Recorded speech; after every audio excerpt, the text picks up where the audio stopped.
Ang ituturo ko sa inyo ngayon ay ang kantang Moment of Truth by FM Static. So gagamit pala tayo ng capo, ilalagay natin siya sa first fret. So para sa intro at verse, ang mga chords na gagamitin natin dito ay C, A minor, F. So yung easy version niya ay ganito. And last ay G. At ang gagamitin natin na strumming pattern para sa buong kanta ay ganito. Down, down, down, down, up. So ganito siya. Down, down, down, down, up. Then lipat. Down, down, down, down, up. Then lipat.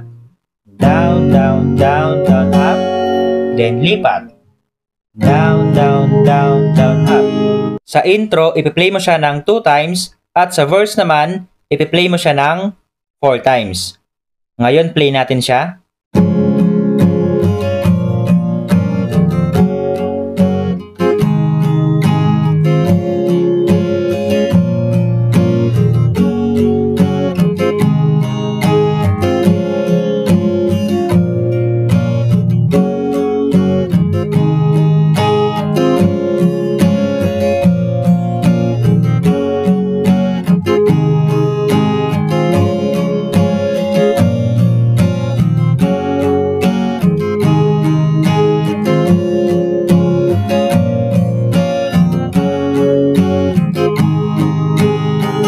Ngayon, proceed na tayo ng pre-chorus. So, sa pre-chorus, yung mga chords natin dito ay C, F, A minor, at G.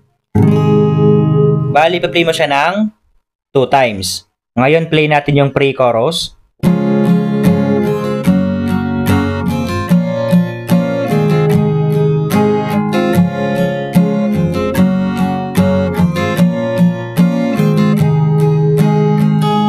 Ngayon, proceed na tayo ng chorus. So, yung chords dito ay pareho lang sa intro at verse. Ngayon, play natin siya. I got your feature.